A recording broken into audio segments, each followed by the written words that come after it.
What is up, weather enthusiasts? I'm your host, Pat's Path Predictor. Let's get right into the weather.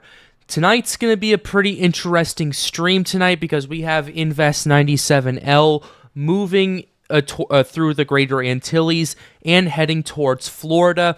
We have a bunch of stuff that's going on as of lately that's been starting to fire up, at least in terms of convection. We can go ahead and show that to you right about now. Here's the satellite imagery we have pulled up at this current point in time. You're starting to notice that convection is kind of cycling a little bit, but it's definitely still there, and it's definitely indicative of a tropical wave that's moving through the Greater Antilles, so we're going to have to pay close attention to it as the night continues to go on.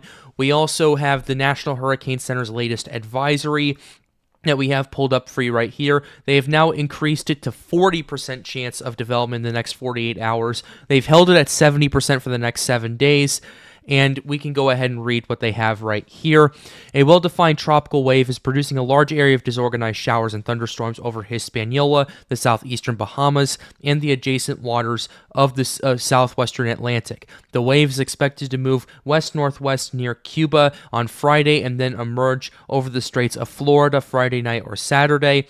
Environmental conditions are expected to be conducive for additional development after that time, and a tropical depression is likely to form this weekend over the Strait to Florida or eastern Gulf of Mexico near the Florida Peninsula. Regardless of development, heavy rains could cause areas of flash flooding across Florida, Cuba, and the Bahamas through the weekend, and interests should continue to monitor the progress of the system. A Hurricane Hunter aircraft is scheduled to investigate the system on Friday if necessary, and we have the schedule pulled up right over here from the Hurricane Center right here. Here's what we're paying attention to. They have a NOAA flight going out around 2 o'clock in the afternoon Eastern time, and they have another aircraft potentially going off at least either into the system or doing something else around 10:30 in the morning. We'll have to monitor that one as well. Regardless, we're going to have to pay attention to that as we continue to get more stuff going. So yeah, this is going to be a pretty interesting setup that's going on. So yeah, it's so regardless of what happens, you're going to want to watch it, you're going to want to monitor it. Even if this thing doesn't develop, it's going to be a very significant flash flood threat, and flooding is typically a situation where that's kind of a really bad situation. Yes, the wind's terrible. The surge can be pretty bad. However, one thing we're paying attention to is the flood threat in particular.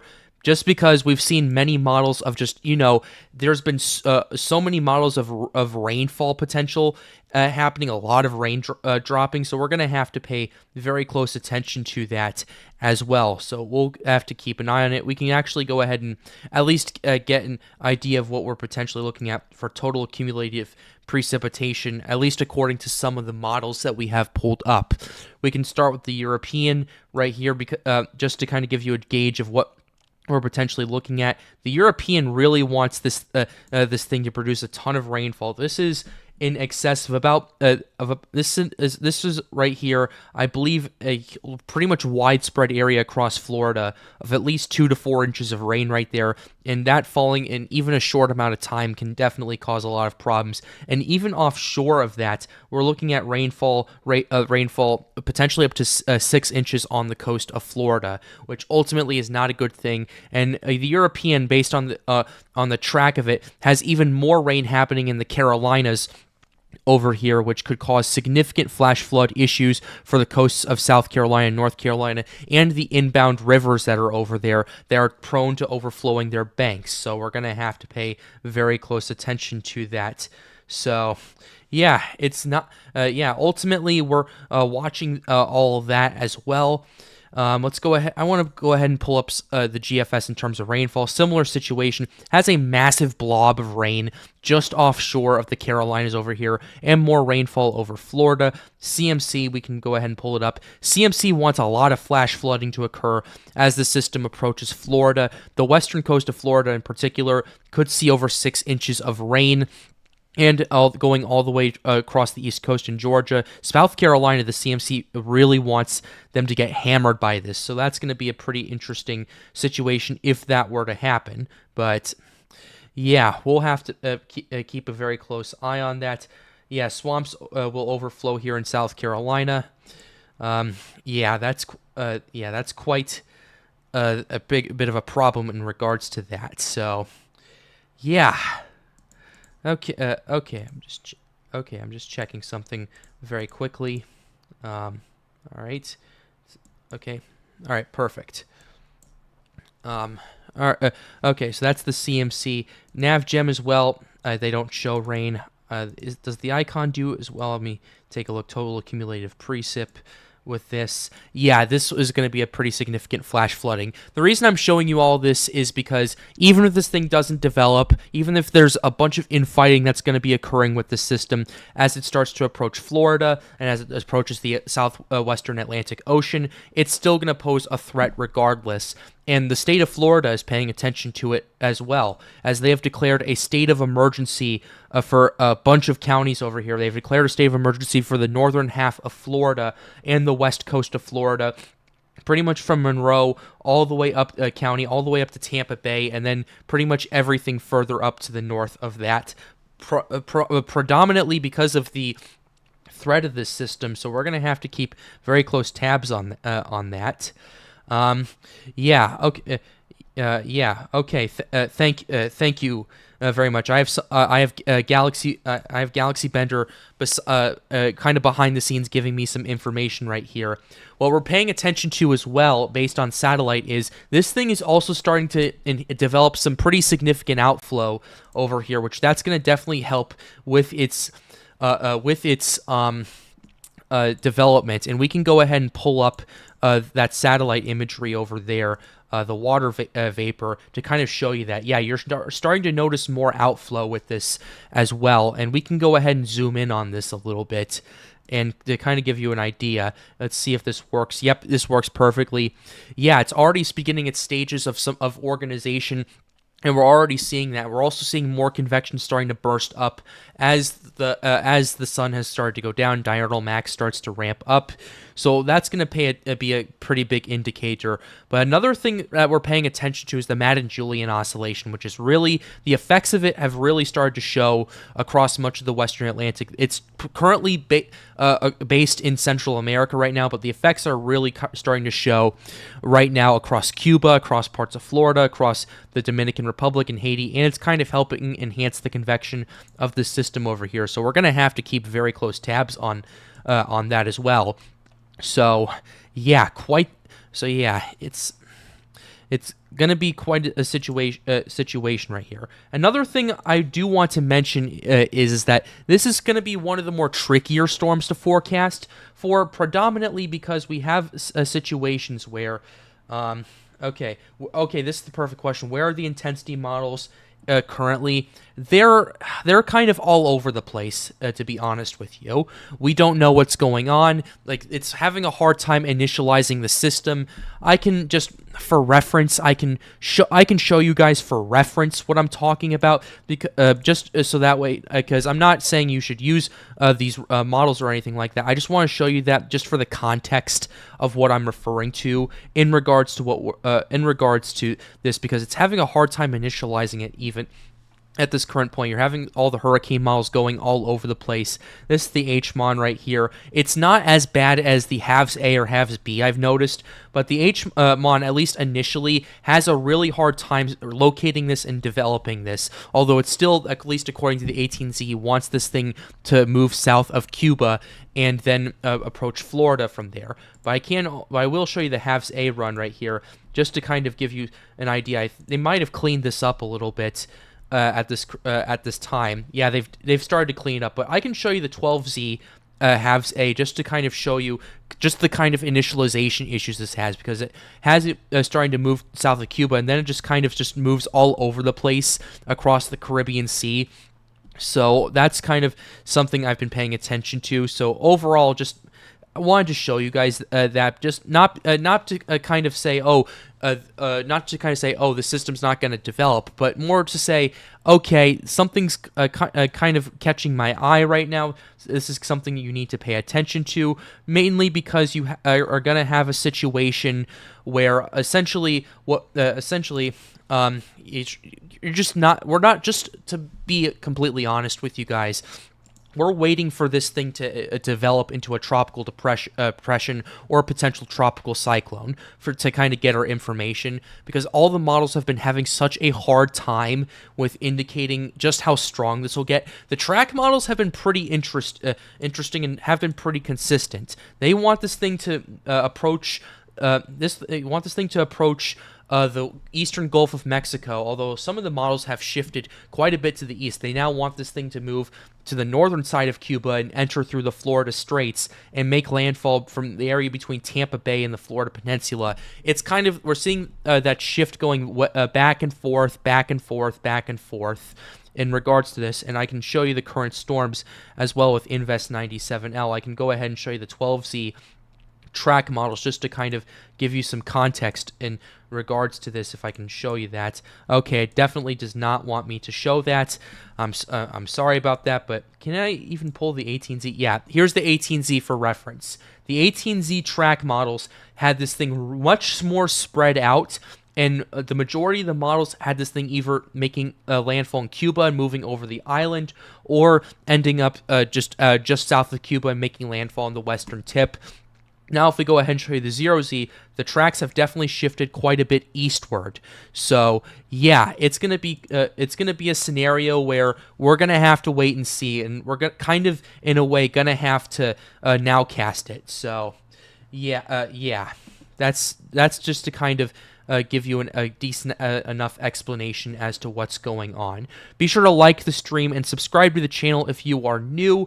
We would really appreciate that if you did that. It really helps get the channel get more people engaged with weather, and it really just helps me out. Helps me get more videos and streams out like this, so I can get you this information out, because it's been a very chaotic 36 hours, because before we were seeing the track of this thing moving east of Florida and moving east in the southwestern Atlantic and kind of clipping the coast of the Carolinas, and now we're seeing a completely different situation where this thing is now going to be entering the eastern Gulf. So yeah, that's kind of the thing we're looking at this current point in time, and kind of depending on where it goes will depend on what kind of conditions this will ultimately get, because I was touching a little bit about this earlier in the video, but where this is headed, if it stays on the eastern Gulf Coast route, is very warm water of 31 degrees Celsius or higher, which in layman's terms, that's about 88 degrees Fahrenheit. These are some of the warmest waters in the Atlantic right now. In fact, the entire region is the hottest, has the hottest waters in the Atlantic right now. So that's something to pay attention to. And it is a little bit offset by some dry air that's expected to be moving in.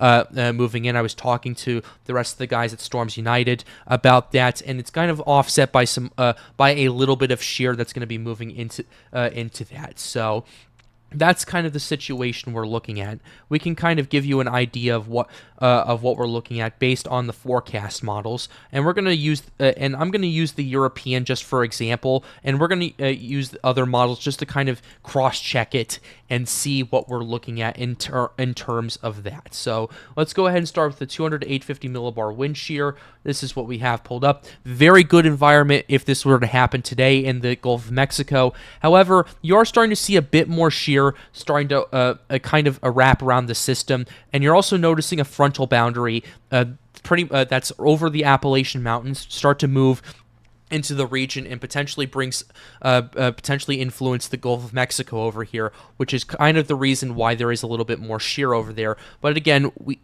part of it could also be attributed to the to some outflow things that are going on that could help organize it a little bit more. It's just the models are having such a hard time with it that the only thing we can really do is nowcast it, but I'm just showing this just to give you an example of what we're looking at this current point. That's the European shear. Let's go ahead and show you the GFS as well. because the GFS is showing similar situations, although again, part of it could be part of the storm, part of it could be the outflow. So, it's a tricky forecast this time around. So, Anyway, let's go ahead. Anyway, I also want to go ahead and show you the moisture component as well, just to kind of look at this. The GFS doesn't show you this as much as the European, but there is a little bit of dry air to the west of this right now. So, yeah, the European is also showing that as well, which if there is some wind shear in the region right there, that's definitely going to potentially push that dry air potentially more into the core of the system. That might end up slowing the development a little bit more.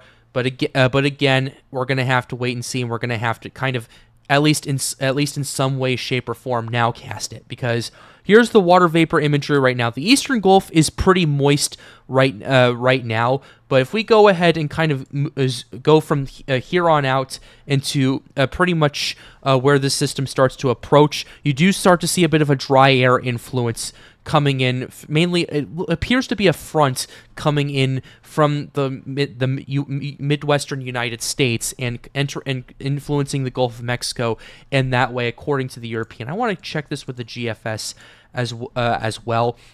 Yeah, it's showing a similar situation. It's showing a similar front moving through there and producing a little bit of dry air. We'll have to pay attention to that.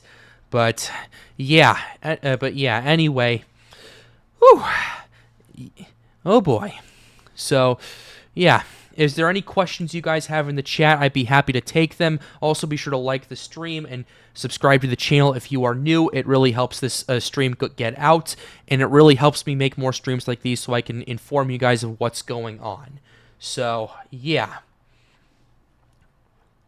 Yeah. Okay, this is the perfect comment right here. Those of you who are newcomers to the Gulf Coast need to take these storms seriously, no matter how quote-unquote weak they are. Yeah, absolutely. I completely agree with that right there. Because I mentioned this earlier, even if this thing doesn't exactly develop and strengthen the way some models have indicated it would, it's still going to be a major flash flooding threat, and it's definitely something you're going to want to pay attention to. What do you think is going to happen and how this plays out? It's going to depend on a few factors. It's going to depend on if it can essentially move move south of Cuba or moves north of Cuba into the Florida Straits. It's going to and that will be the first thing we're going to indicate. It'll also depend on how it'll respond to the wind shear and the potential dry air it has in front of it. Those two things are the main things I'm taking away from it at this current point. But if this thing moves south of Cuba and enters the Gulf of Mexico and into the loop current, which we do not want that to happen because, good Lord, look at the amount of ocean heat content there is in that region. That could definitely cause some more issues in terms of intensity than if it stays north of Cuba and moves into the Florida Straits, and it causes more of an eastward motion, at least an eastward shift in that regard. So, yeah. Okay, we got someone here. We have Weather Kingdom in the call. If you could, he is muted right now. If you'd like to join the stream, he's more than willing to. How are you doing? Hey, I'm doing very well. How about you? I'm doing wonderful. We're talking about, there's a question in chat right now asking how this might play out. I've said this before, it's going to depend on a few factors. What are your thoughts on it? I mean, right now it's over. I think right now there's two competing factors over Hispaniola and to the northern part. Looks like the convection to the northern part has dissipated for now a bit, but someone was talking about how there was more of a spin to the south and that where it could consolidate. But to the northern part, there is a broad area of spin too. So it's just time. I think it's just wait and see until tomorrow and continue to watch the satellite and see the model trends. Yeah, definitely. Okay. What if it keeps trending further to the west of the Gulf of Mexico, west into the Gulf of Mexico, more time to intensify? it's a little bit of a trade-off, because if it trends further to the if it ends up trending further and further to the west, it could end up meeting that dry air in association with it, and depending on how it beats out with the shear, it's going to really depend on that factor. But if it does go further west, there is a little bit of a trade-off in that regard, where it'll enter a huge area of ocean heat content in the loop current, with some areas cracking 175 OHC, which that is quite a lot. So it's a bit of a trade-off, and there could be more room for intensification at that rate, but it's going to depend on if the dry air can stay out. Okay? How is Sarasota looking? Sarasota, that's south of Tampa Bay. You need to watch that. You're in the state of emergency issued by the state of Florida. You're gonna need to pay attention to that. In terms of what I think is going to happen over there, it's too early to tell, predominantly because the models have been so uncertain with it. Okay, what's the next question in terms of that? We've been looking at some models, Nick, that it could stall. Weather Kingdom, you were watching the models. Remember yesterday where we had some of the models having it stalling over either the Gulf or the Atlantic Ocean? Correct. Yes, I did see that. And today I noticed it was a bit of shift towards the afternoon runs, where some models have it stalling off the east coast of the Carolinas. That's going to have to be on a watch. But there's definitely a chance for somewhere this thing could slow down or just stall somewhere. So we're going to have to take that with an eye. Yeah, absolutely. And remember, this system isn't moving at a very fast pace. I don't have the exact speed on it right now, but it's not moving very fast at this current point in time. And and we can show you the track models. Some of these models do not have this thing making landfall for another 4 days. That should tell you that this thing is a relatively slow mover, and it'll have plenty of time to do whatever it needs to do once this thing initiates and once this thing develops. So, yeah, do you have any other thoughts in that regard, Weather Kingdom? I think we're gonna have to watch it through every model run. Right now, there's definitely a chance for a stall, but we're just gonna have to really watch. It's a tricky forecast. Yes, it definitely is, and I want to emphasize that aspect of it. Okay, what else do we have in chat right now? Let's go ahead and pull that up. Will South Florida be going to get the storm? It's going to depend on how this thing initiates. If this thing initiates south of Cuba, probably not. If this thing hugs the coast of Cuba and enters the Florida Strait, most likely. It's literally a difference of 50 miles will make all the difference in the world. Very true on that. Yep. All right, so what else do we have? Is Mobile, Alabama... Is Mobile going to get hit? Latest track models shifted it further to the east towards the Big Bend of Florida and Tampa Bay. I would still watch it, and I would still pay attention to the trends, but right now, I wouldn't be doing anything unless local officials tell you to do that. So that's kind of the hard part of this. We don't know if Mobile is going to get hit or not. That's an unfortunate truth right there, because all the models are more likely having this impact in Florida, and we had some of the other models potentially having it impacting the Panhandle. We can go ahead and show you the current storms. I can go ahead and show you that kind of shift that we were watching. Yeah, because we went from the majority of the storm, this hitting the Florida Panhandle and potentially putting Mobile in the target, to this thing impacting the Big Bend. You're seeing all these massive shifts right there. It's just, we're gonna have to see how the trend goes. Is it going to shock everyone like Beryl did? I wonder why it was so difficult to grasp rapid intensification. It seems like some forecasters were afraid. global warming. Look, Beryl caught everyone off guard, except for some of the very intense hurricane models like the HMA and HWRF. A lot of them were predicting rapid intensification, but I think the thing that caught everyone off guard was that there was a Category 4 hurricane in June, the first in recorded history. To be honest, the rate of intensification caught me off guard, to be honest. As for this system, hard to tell. It's hard to tell because with Beryl, it was over open water and some of the best conditions June had to offer. Where this it's over the Greater Antilles, land interaction when tropical development mixes like oil and water most of the time. So it's going to be a bit harder to tell at this current point. Yeah, I agree. I agree. Let's stick the global warming talk out of it and stick to hurricanes. Yeah, I'm with you on that. We need to focus on the threat that's posed tonight. Is there a surface low yet? No. No. There is not. There's only a mid-level. Yeah, there's an apparent mid-level circulation, but even then it's a bit ambiguous. Once we have a surface low, then we can start talking of intensification possibilities. If the trough moves out... Can I say something? Yeah, go ahead, sure. There is very good outflow on this currently. I was looking at some of the outflow boundaries on this. Very good outflow on the northern side and southern side. Yeah, I noticed the northern side quite easily. Galaxy sent that to me in VC No Mike before he left. But the southern side... I'm starting to notice a little bit of it as well, but I'm not sure how much. I'm not sure if that's okay. Yeah, I see it, especially on the southeastern side of it, correct, like off the coast of the Dominican Republic. Again, gonna depend on land interaction. So yeah. Okay, if the trough moves out sooner, could it stall over water and gain more momentum?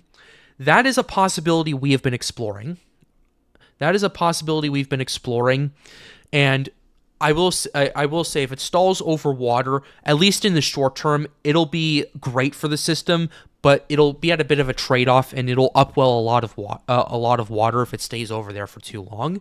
But considering the fact that if this does stall, it's probably not going to stay there for longer than maybe a day, 18 to 24 hours.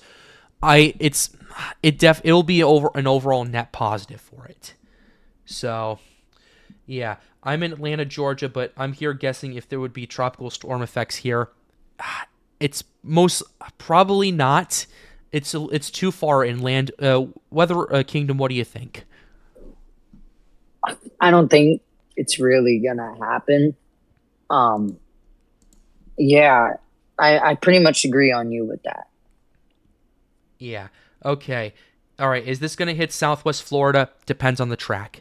It's going to depend on if this thing stays north of Cuba or moves south of Cuba, and that's going to depend on how this thing will initiate. Will the low level center form north of the Cuba and hug the coast, or will it form south of Cuba and enter the Gulf of Mexico that way? But if it does do the former and stay north, yeah, you're definitely going to see some impacts. If it moves south of there, most likely not.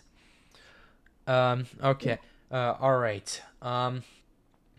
Okay. I'm looking at what about South Miami? You might see some outer bands if it stays north of Cuba, but if it stays south of Cuba, no. I see questions about the Northeast and Virginia. Yeah, Virginia's too early to tell. Including with the Northeast. Yeah, Virginia and the Northeast are way too early to tell. I've seen some of the models that had it hugging the coast yesterday. They've completely shifted, so it's too early to tell. There's so much uncertainty. We're not going to explore it at this current point in time. I would like to advise everyone to please stay wary, as SSTs and OHC is hotter than normal and we have anomalies present. Please keep in mind, if this system develops, we will see a rapid... Okay, that's too early to tell. That's too early to tell right there. Predominantly because there's too many unknowns. We don't know what the shear is going to do. We don't know what the dry air is going to do. So it's too early to tell at this current point. So, yeah. So, Weather Kingdom, you've been watching it like I have. What's your overall take on this system right now? Is it healthy? Is it not? What's your overall analysis? What I can see, there's definitely more of a circulation today than yesterday. It's a very broad. There's been many mid-level rotations where it was south, north. Right now, there's definitely a mid-level rotation to the north, but we're going to have to watch because any of these mid-level vorticities, if deep convection sits in those mid-levels, that could transition to the low levels. All right. But until we get to the low levels and we have a low-level spin, the track will be pretty uncertain, but we are starting to get a grasp on location, but it's going to take a few more days or hours. It's most likely going to take a couple of days, to be honest. Thank you for that. Weather Kingdom's channel is in the link right there. If you want to, please go ahead and subscribe to him. He gives more in-depth analysis to these types of systems. I'm sure he would very much appreciate that. But in the meantime, in the meantime, all right, we got another question. What if the system isn't well organized by the time it makes landfall in the Gulf due to land interaction? It's at that current point. If it moves across Florida and enters the southwestern Atlantic, it has another shot at development. But at that point, flash flooding would be the main threat. What are your thoughts? For everyone saying Hurricane Irma, this is not going to be like an Irma. I'm just putting it out there. Yeah, we're not even close to that at this current point. Irma was a Category 5 in this part, so that's a way different story. This is not even a tropical storm. Yeah. Okay. Thank you for that. One thing. Go ahead. No. You go ahead. One thing I realize is if this does stall, it will. I don't want to say it will be like a Harvey because I see someone saying if it stalls Harvey, it's not going to be a Harvey, but we will have to watch because if it does stall over the waters right next to Florida or in the Carolinas, we could definitely have some big time flooding. I would say maybe 15 inches at least if it stalls. Yeah. If it stalls, that would be absolutely detrimental. If it doesn't, it's probably going to drop 6 inches on the coast and move on. So, yeah. Okay. Yeah, okay. Be sure to like the stream, subscribe to the channel if you are new. If you have any questions, feel free to type them into the chat. We'll be here for a while. So, yeah. Okay. All right. The next advisory is at 11. No, it's at 1. It's at 2 a.m. because this thing is an invest and not a designated system. Like, it's not a tropical depression or anything like that. Yeah, you can see the latest advisory was at 8 p.m. Eastern Daylight Time, and that's what gave it the 40-70 probability right there. But one thing I do find interesting is the NHC is cutting out development kind of over Florida and over the southwestern Atlantic and is pretty confident it's going to enter the Gulf of Mexico. That's interesting to me because before... Yeah, I realize that. Yeah, because before what we were looking at, we can show you what we were looking at even 24 hours ago. This is 6, 12, 18, 24 hours ago. There was definitely a shift towards the Gulf Coast, but it wasn't exactly discounting this Atlantic side of it. And 30 hours ago, it was more likely to develop in the southwestern Atlantic off the coast of Florida, the east coast of Florida, than the Gulf. And then things started shifting. And I found that pretty interesting how the NHC started to kind of shift this over and over and over down the road. So... yeah, they've been watching the system, and I know they have models that we do not publicly have access to, so they're probably basing it off of that, as well as just the fact that them now casting that, as well as the Bermuda High, because Weather Kingdom, I've noticed this. The Bermuda High is a little stronger than what we were originally anticipating. So if you don't mind, could you explain to the audience what the Bermuda High plays a role in with this system or in any hurricane in general? For any hurricane, the Bermuda High is always a high pressure that sits over the northern Atlantic.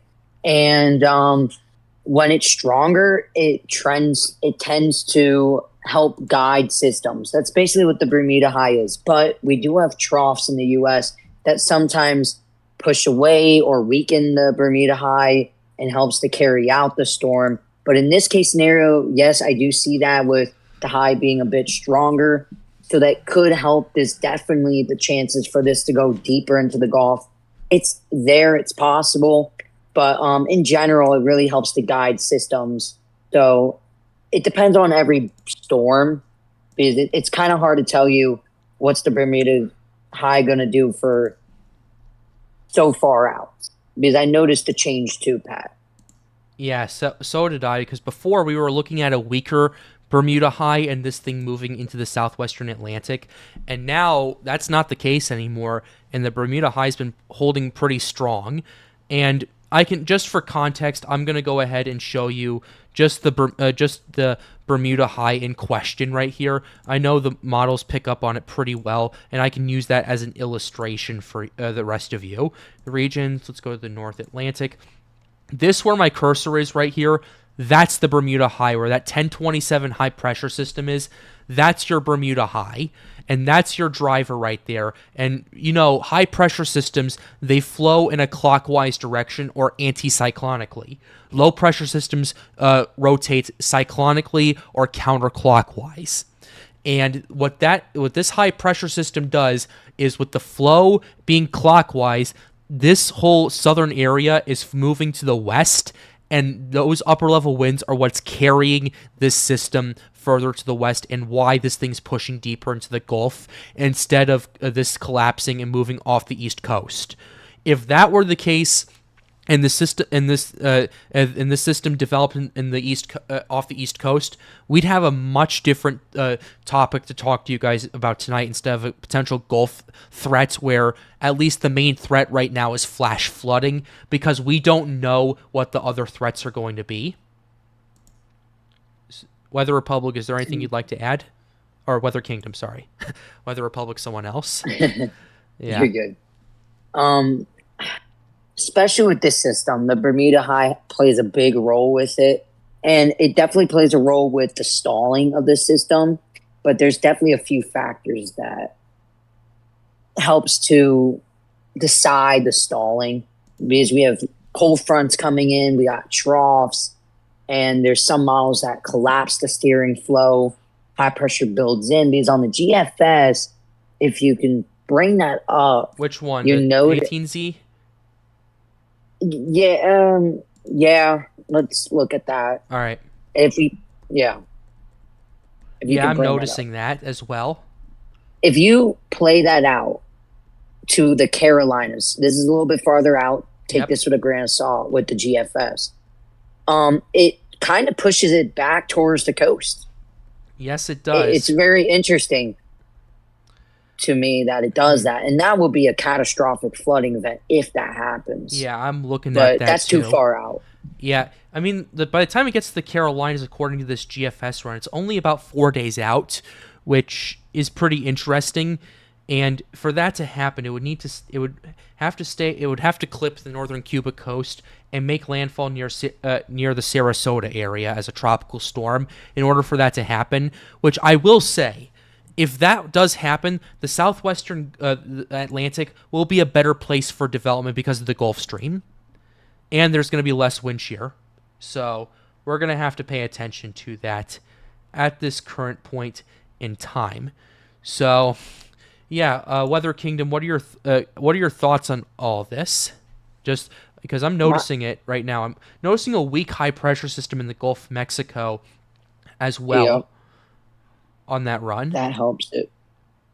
Yeah, I think every run, I guarantee you the 0Z run is going to change up again, and we're going to have a new place where this goes. And could it stall in the Gulf again? there's a possibility, but the steering currents is a big question mark. The track is a big question mark. And when does this begin to organize is a big question mark in how strong it gets. Yes. One thing I will say, no Category 5, no Category 4, no Category 3. I think the most at this could get is a Category 1 to a 2 at minimum. At most, I mean. Yeah. Okay. People are asking about the state of emergency once again. This is the state of Florida. They've declared a state of emergency for the northern half of the state, as well as the western coast of Florida, from Monroe County to Sarasota, and then pretty much Tampa Bay and the areas north of that. So just wanted to go ahead and show you that. I can understand why the state's taking it very seriously at this current point. The problem is there's so much uncertainty that it's hard to tell what this thing is going to do in terms of intensity. So, yeah. You're in Georgia. The state of emergency is in Florida. It's in the state of Florida. They usually designate this kind of stuff pretty early on. I mean, when Ian happened, they designated this a state before, when this thing was not even named yet. It was a tropical depression. They declared a state of emergency because of the potential strengthening it did, and well, it gave the state plenty of time to prepare for a Cat 4. But yeah, just wanted to go ahead and show you that. Tevold, am I in the state of emergency? In the state of emergency? Yes, you are. Yes, you are, buddy. It's gonna depend on the track of this. If it's gonna move north of Cuba, you're definitely gonna get some more rain and some more gusty winds with that. So yeah. In the meantime, okay, we got someone else. We have we got Yoshi. And what's up? How are you doing? I'm doing good. Haven't been here in a long time, but happy to be back. Yeah, it's been like a month. Yeah, we're talking about Invest 97L. If you've been paying attention to it, I'd like your thoughts on it, since we've been talking about it for a while.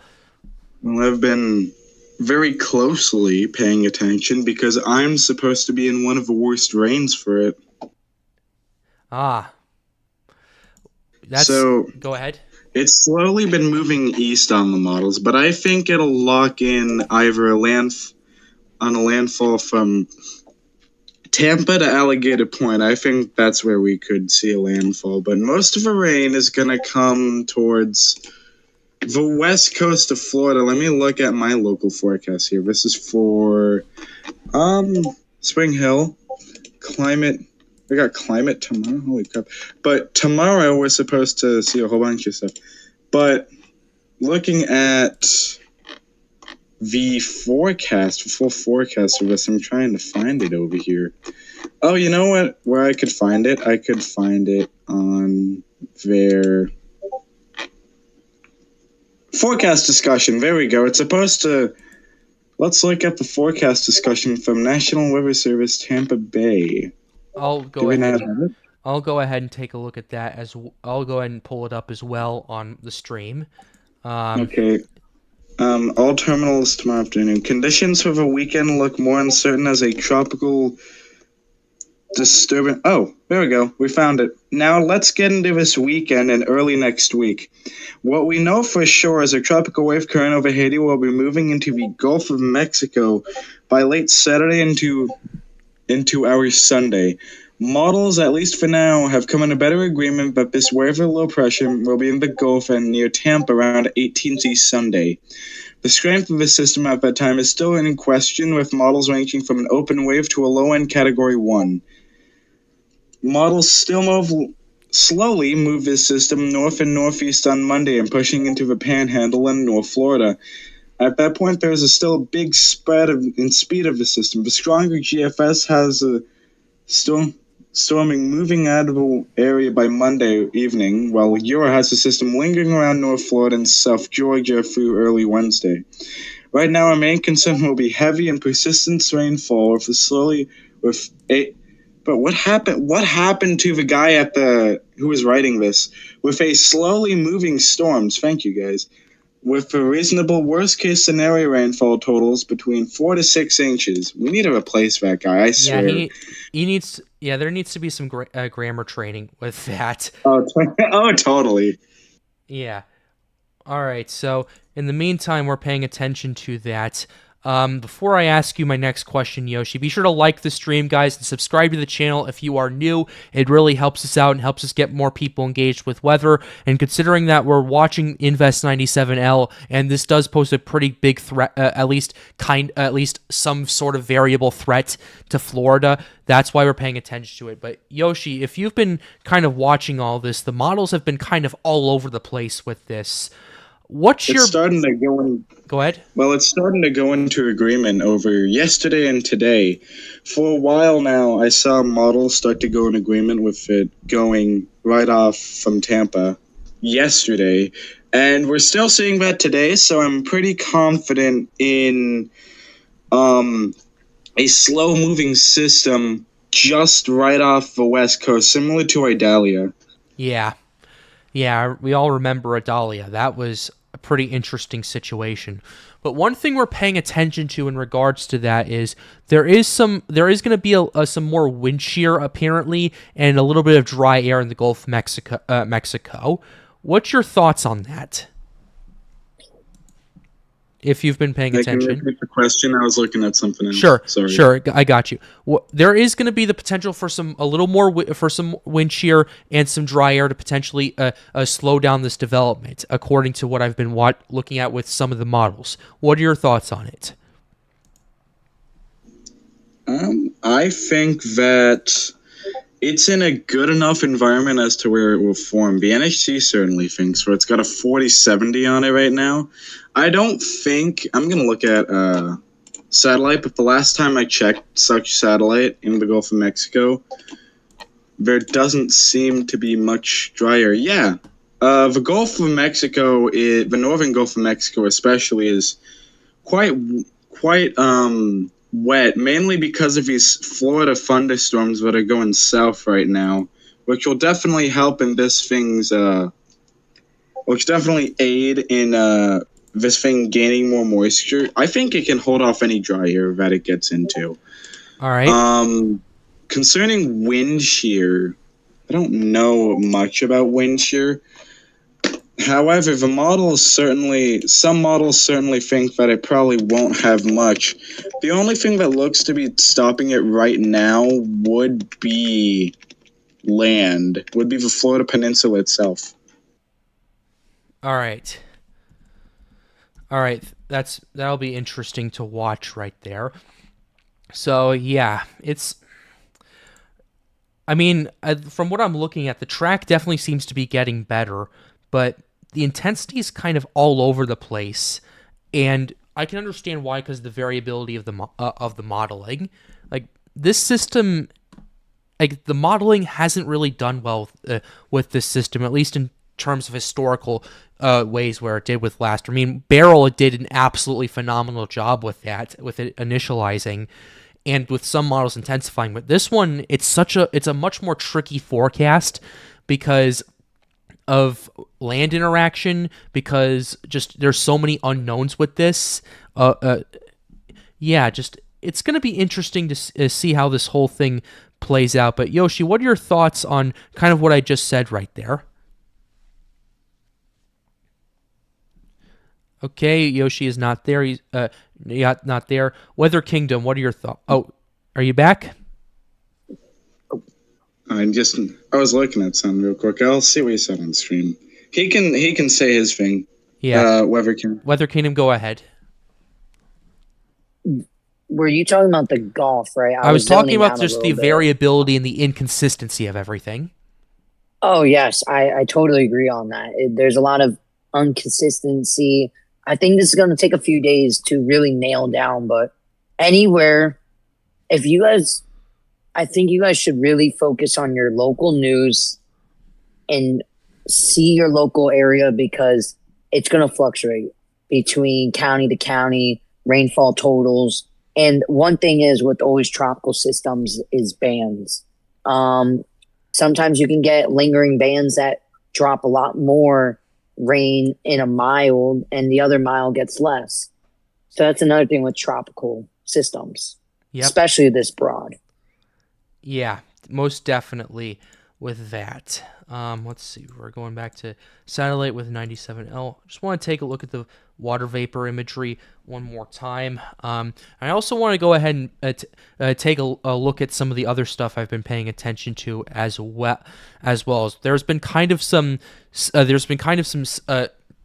conversations, at least in Storms United, about some stuff potentially forming after this area of interest as well. We have the Climate Prediction Center right here. They're calling for at least a greater than 40% probability in both the second week and the third week of their forecast right here, which goes from August 7th to the 13th and 14th to 20th respectively in the main development region. So that's definitely something we're watching, and I can go ahead and try and pull up something I saw a little bit earlier if I can go ahead and find it.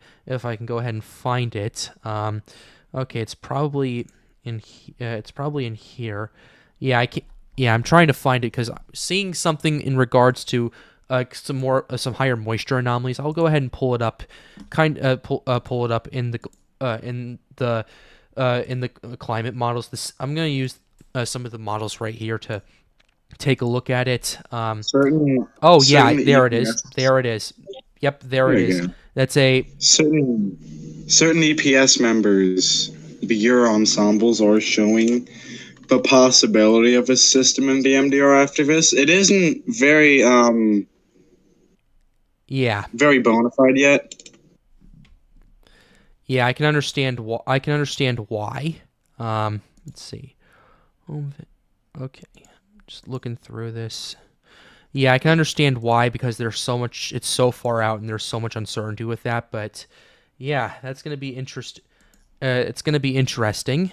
Let's see. I'm trying to pull up weather models for other regions. North Atlantic. Yeah, I'm noticing that as well on the Weather Nerd site as well. It's just there's too much uncertainty with it, and it's, at this current point, yeah. Oh, there is actually some more certainty with it right here. Looking at this, if you guys if you're paying attention. Okay. Yeah. I haven't seen that yet. Yep. What's up, Alan? Alan, let's go. Yeah, we got him in the stream. Yeah, we're just kind of talking about 97L as well as some potential, at least some ensemble members tagging a potential area of interest in the main development region, with some of these ensemble runs potentially heading towards the Lesser Antilles again. And I know 97L is the main focus for tonight, but I want to highlight that as well, just mainly because, it's not the only threat in the tropics. The hurricane season is about to wake up, and we need to be on somewhat high alert for it. So, yeah, quite interesting stuff has been going on. But back to the Weather Nerd stuff. Yeah, this is quite a bit of an uptrend compared to where we were seeing 12 hours ago, where we were at 0Z. We had pretty much about, I'd say, how many members? 1, 2, 3, 4, 5, 6, 7, about 8-ish, 8 to 10 members of very weak stuff happening. 10 to 12 now. Yeah, 10 now to 12 or 14. Yeah, about 14, about 12 to 15. That's what I'm estimating at from all of this. So it's definitely gonna. It's not a huge uptrend, but if it adds up, it'll start to be. I got something over here. The 00Z model track guidance. Oh. Which I do want to tell you. I want to warn. Did you already post it? Okay, Galaxy already posted it. That's cool. So we got 2 new updates here. One is that Velo is now off Hispaniola. It is now in water. Yeah. And that 0Z model track guidance is now saying it has a good amount of agreement here, I'd say. UKX2 is a pretty bad model, ignore that. Yeah. It always does track deviations like this. It's stupid. But if you see, look at all these, it's basically at a straight line at this point. I think that'll be the most likely track.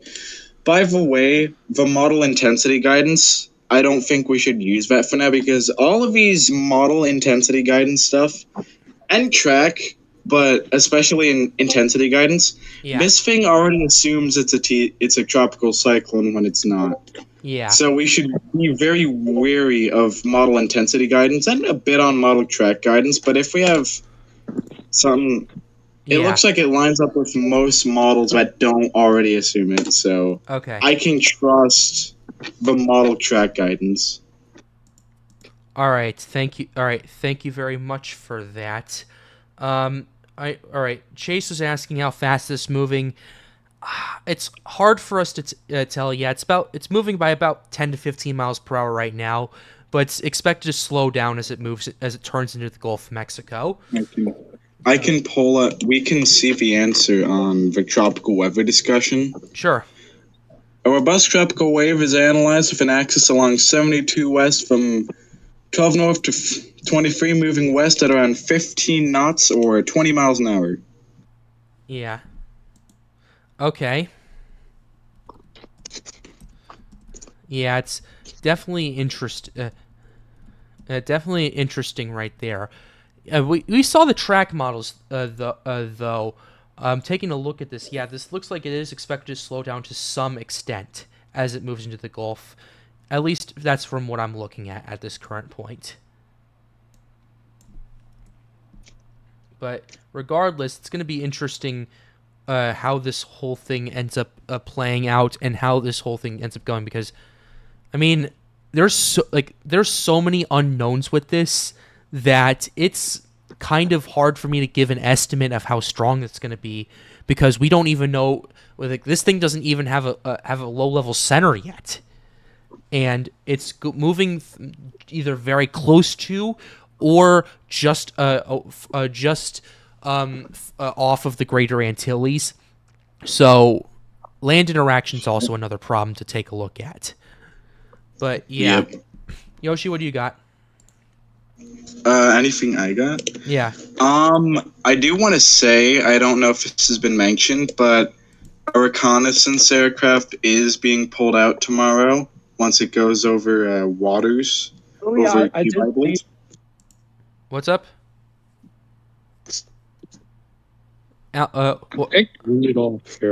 What's going on? You're cutting out, Alan. I forgot to mention this, but I'm looking through the advisory thing. Yeah, it says a NOAA Hurricane Hunter aircraft is scheduled to evacuate the system on Friday if necessary. So, yeah, we have the schedule of it pulled up right here. Oh, by the way, we got wording is very important with the NHC, and wording like this usually means that they're pretty confident in actual development, ironically. But regardless of development, heavy rains could cause areas of flash flooding across Florida, Cuba, and the Bahamas for the weekend. When you see that regardless of development, that means that the NHC is quite confident in their stuff. All right. Well, only time will tell what happens, and the main question is, when is it going to do it? That would be a key indicator, because if this thing ends up developing right as it gets off of Cuba, it's gonna experience a few challenges here and there, but it's also going to be counteracted with the fact that it's going to be moving somewhat slower than what it is moving now. So that ultimately means more time over water, but the shear and the moisture patterns are what we're going to have to be watching because of the inconsistency of models in terms of that. But real-time conditions right now do show a pretty moist environment ahead, but that can change at any moment. So, does anyone else here have any thoughts in terms of that? No. Not really. Okay. All right. Yeah, all right. Yoshi, in case you didn't notice, there is a bit of outflow starting to develop with this system with 97.0, in case you caught that. Oh yeah, that's what I stated earlier. I have an entire thing. Hold on, let me get something I wrote here. I Sure. wrote something. All right, perfect. Okay, while you're doing that, I have a question. Do I think Orlando will get hit bad? Orlando definitely could see some rainfall with this, but ultimately it's going to depend on the track of this at this current point. Yeah, Orange County, where Orlando is under that state of emergency that was issued earlier. So there's definitely a possibility of that happening. It's just too uncertain to say how bad, but still, I think it's important to say watch your local forecasts and listen to local officials when they ask you to do stuff. I think that's the best thing I can do. I posted it in VC No Mic. I made an entire discussion off of it. Perfect. Oh, I see it right here. All right, that's the hurricane document forecasting right there. Okay. A tropical wave over to Hispaniola is expected to form over the next few days. Said wave has abundant moisture and convection and has outflow. It is slowly reaching the expected area and should start developing by tomorrow. Anyone in Florida should be ready for a tropical system landfall. Okay. That's interesting.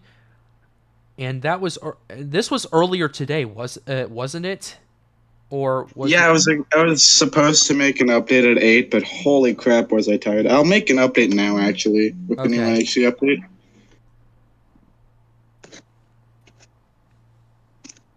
Okay, all right. Tevil's showing me something right now. I'm going to showing me a tweet that's been pulled up.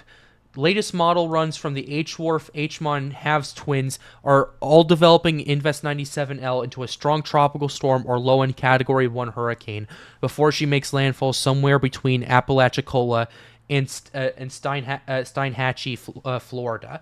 This remains a high degree of uncertainty of 97L's forecast, as this predominantly tropical system does not yet pose an organized core and is anticipated to interact with rigorously with Cuba's terrain after she moves away from Hispaniola. So that's going to be pretty interesting to take a look at right there. But I'm paying attention also to the. I'm going to go ahead, guys. If you want to go ahead and take a look at Tropical WX discussion with that tweet that Tevold sent in there. If you take a look at the satellite imagery projected from the H-Wharf, pretty interesting stuff right there. I'm watching. That definitely is not a good sign if you're looking at that. But that's just a projection. It's nothing is set in stone. It's just something that we need to keep tabs on. So, yeah. All right. Does she have a name yet? No. It would be Debbie if that were the case. Yeah, the H-Wharf tends to be quite aggressive with this, with these kinds of systems. Yeah. So. I do want to tell people, don't use hurricane models like this yet. It already assumes, just like the other computer models, not like GFS, but the intensity guidance. This assumes that it is already a formed system with an LLC and everything. It does not right now. Yeah. Yeah. All right. Okay. In the meantime, do you have anything? Do you have anything else that you'd like that you guys would like to add? If we could go like 10 minutes longer, that'd be good. Mainly because I am writing that's fine. Keep going. Yeah, keep going. I am writing my 12th discussion right now. All right. I would say it has a good arching band to the north. What's up? Go ahead. I said if you look on satellites, it looks like it's a very broad, but I think it's organizing slowly. I don't think. It looks like just normal tropical wave stuff with that quote-unquote band. It just happens to look like one. Yeah. Yeah, it definitely is. And also, you're also noticing a flare-up of convection due to it being after sunset as diurnal max starts to pick up. We'll see if it sustains through the night. No, it is not diurnal max. It is diurnal minimum. Well, but it is it's doing starting. convection versus diurnal minimum. Yeah, we'll see So if that that does mean it sustains. is healthy. Yeah, we'll see if that sustains though, because that's the key indicator right there.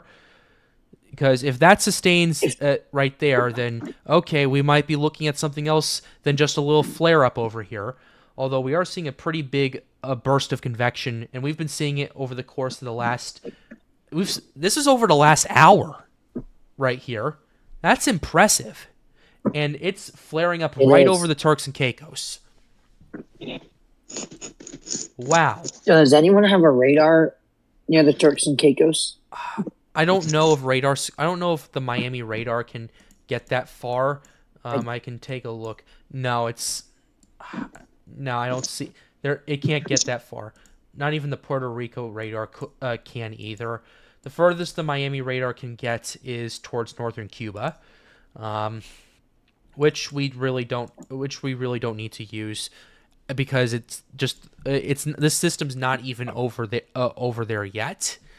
Once it gets over there, we'll be able to use radar and extrapolate kind of what the system is looking like in terms of at least convection and at least from this quote unquote surface. Although the radar goes up at an angle.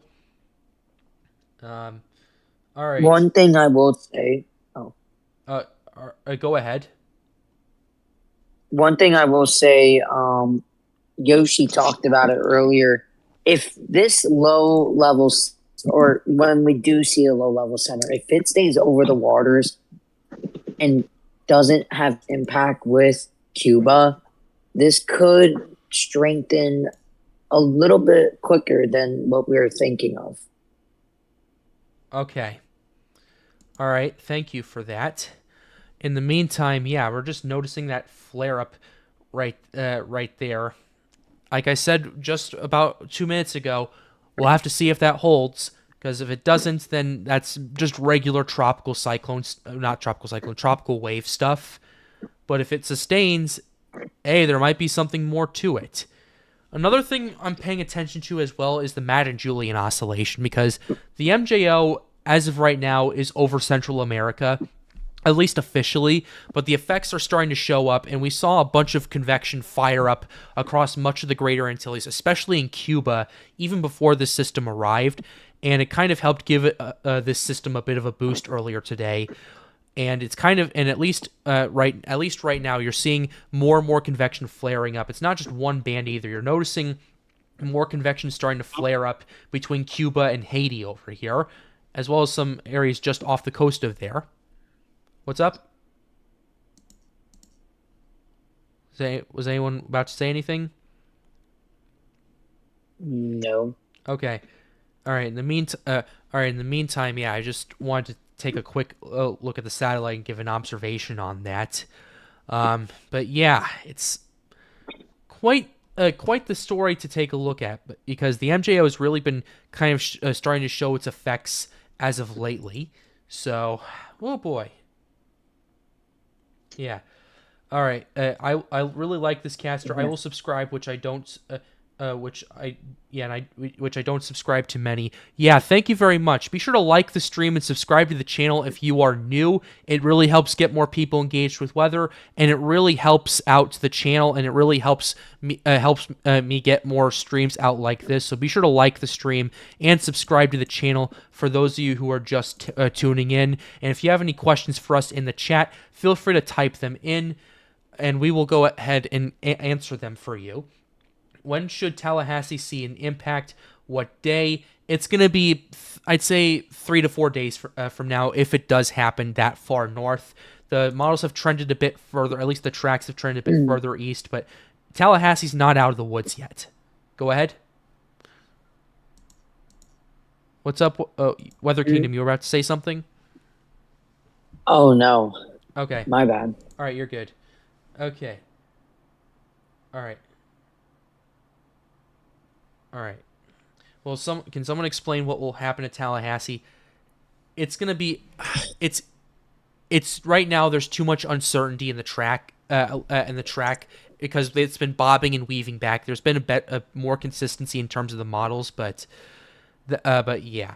Okay. Will this storm slow while it approaches the Florida Panhandle? Yes, it will.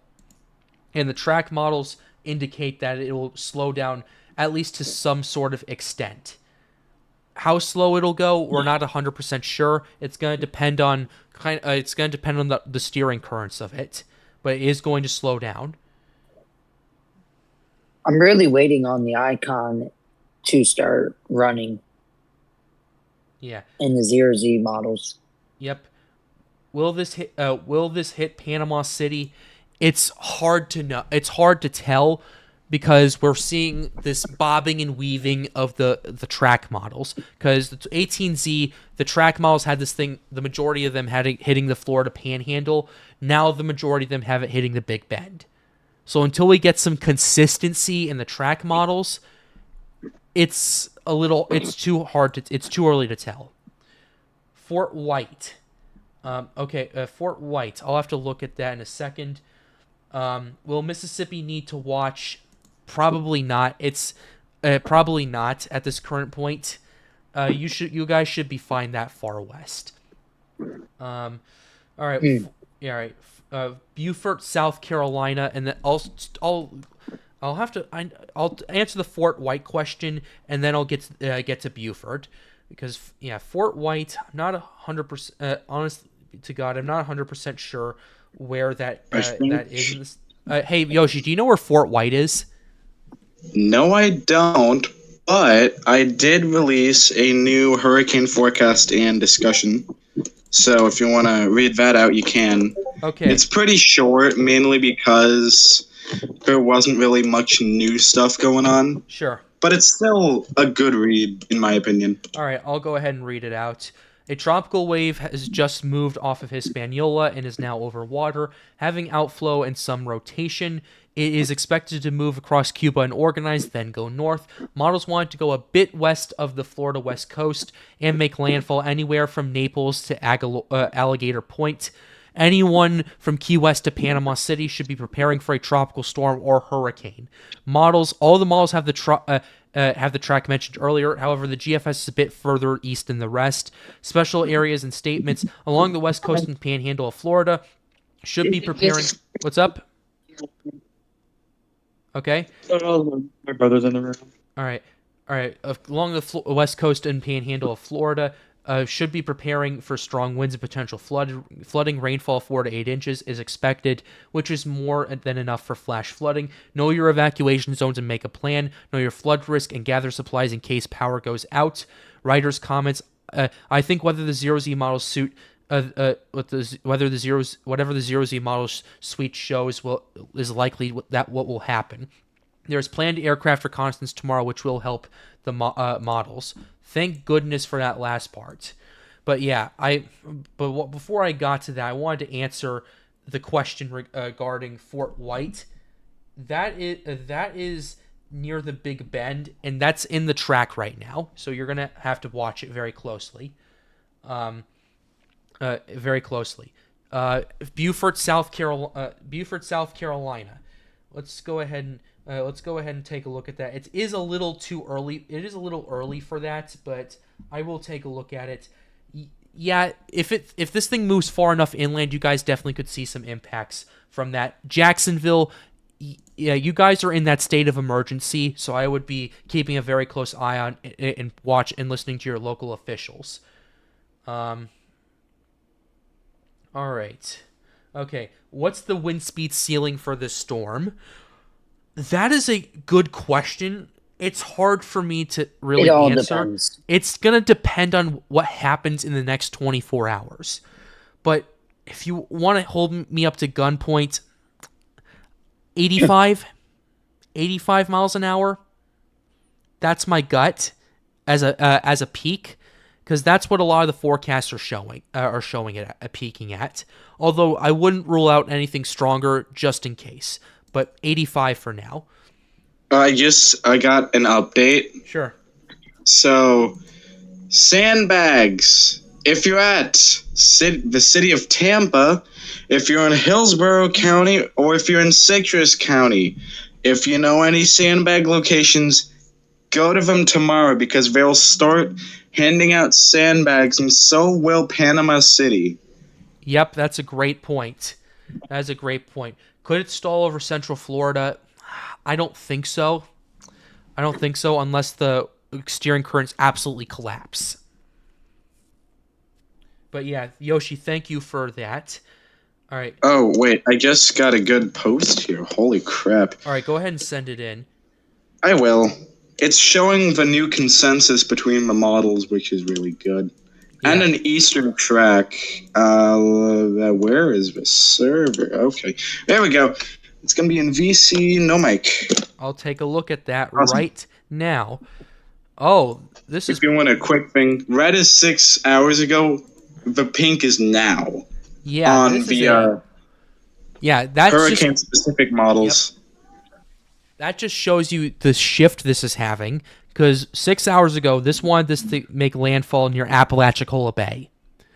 Now, I think... What's up? I think... I'm going to say this right now. We still have a couple days, but we are getting incredibly certain on this, at least concerning where exactly it's going to go. I'm going to watch 0Z models before saying anything absolutely definitive. All right. So I am going to say this. I am going to say what I'm going to say with a bit of caution.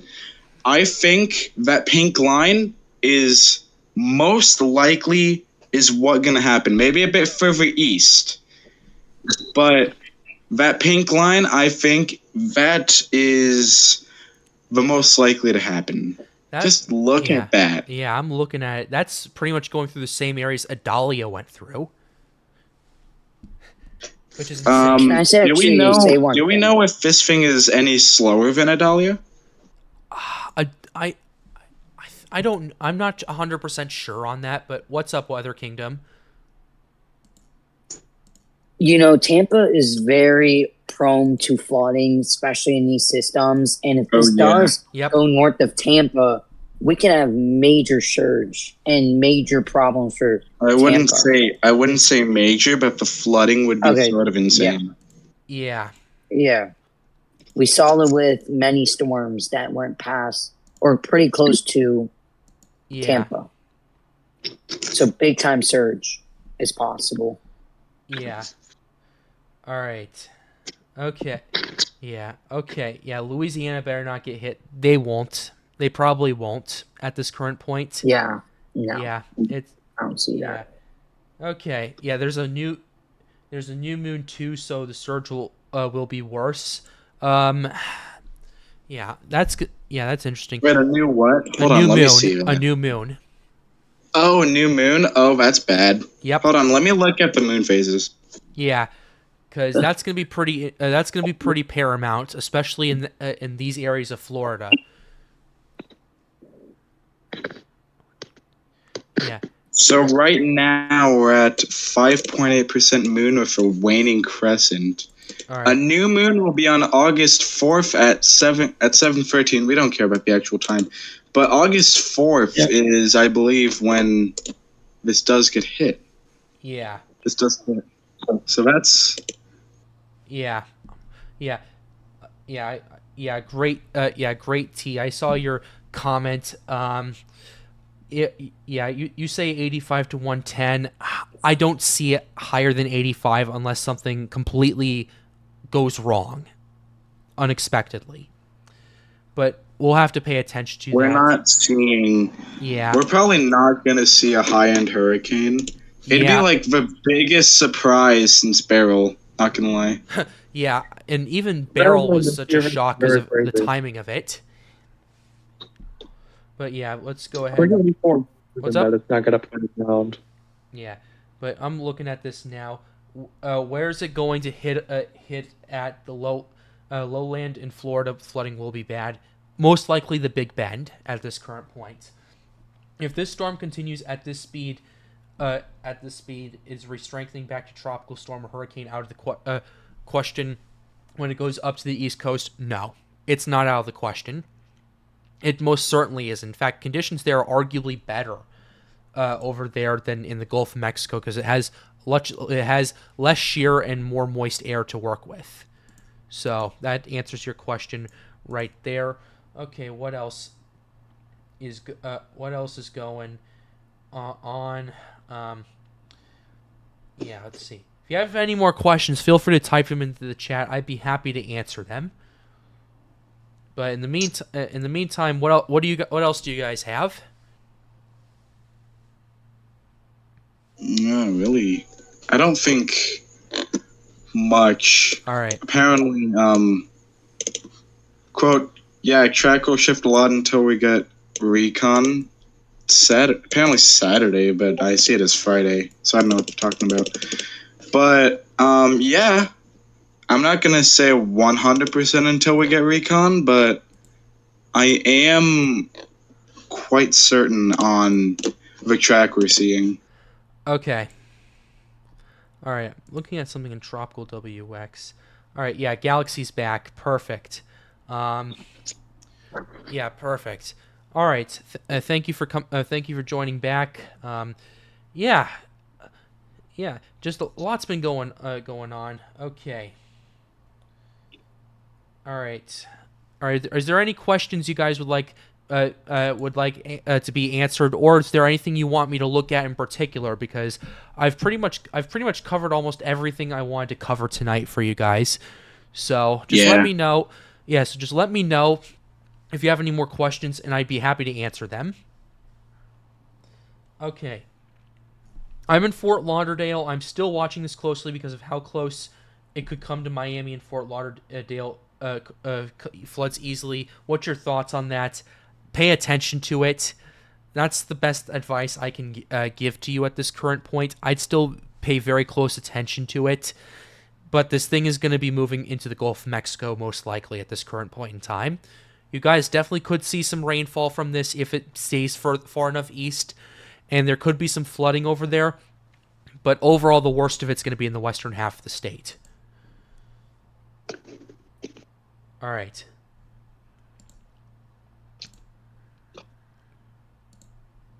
I think we should wait a few more minutes and more questions. Yeah, absolutely. I'm trying to get more info out of this right now. Yeah, I'm trying to get some more insight on this as well. Be sure to like the stream and subscribe to the channel if you are new. It helps us get more people engaged with weather, and it helps create more broadcasts like this, so that way we can get more people to tune in. So, yeah, thank you very much for all the support tonight. We've had on average over 175 concurrent viewers, so that's been a pretty great night. So thank you very much. The GFS forecast shows it's stalling for 5 days straight. Is that actually possible? That's over North Carolina, close to North Carolina. I doubt that. What? I doubt that's going to happen. Yeah, that's over North Carolina too, and so that's also a bit far out.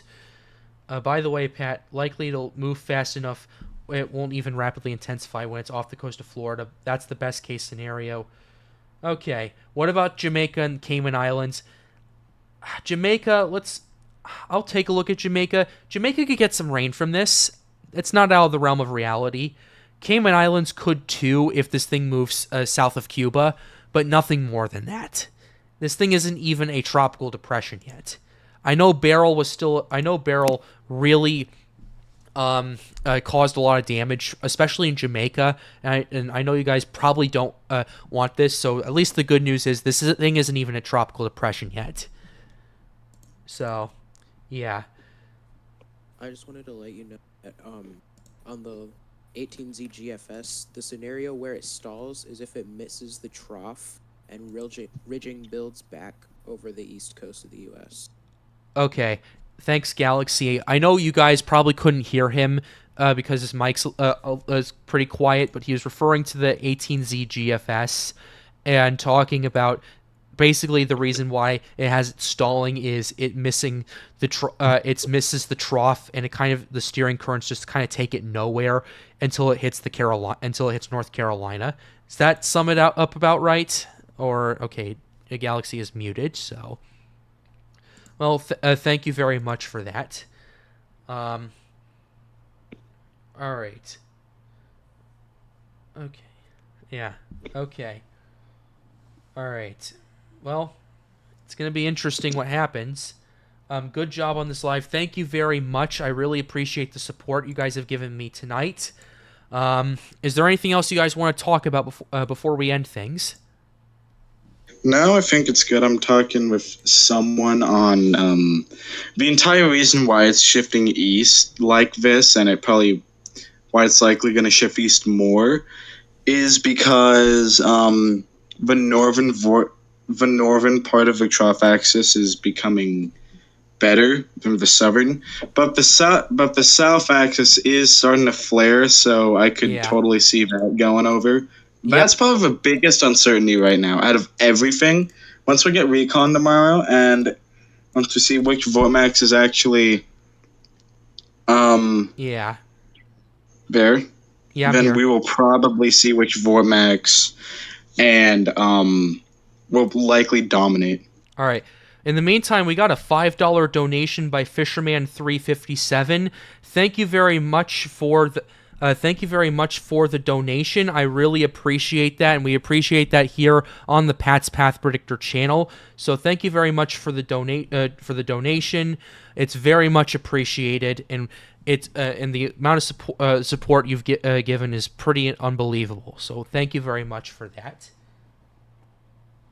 All right. But in the meantime, ladies and gentlemen, I think we're going to go ahead and end the stream right here. I appreciate all the support you guys have given me tonight for that. So thank you very much for it. Guys, thanks for tuning into the stream tonight. Thank you. Yeah. All right. And with that being said, we're closing it out right here. I really hope you enjoyed it. Be sure to leave a like and subscribe to the channel if you are new. It helps us out, helps us get more broadcasts out like this. There might be a stream tomorrow to talk more about this as this thing starts to organize and develop and head towards Florida. So be sure you do not miss that. But with that being said, have a wonderful evening, guys.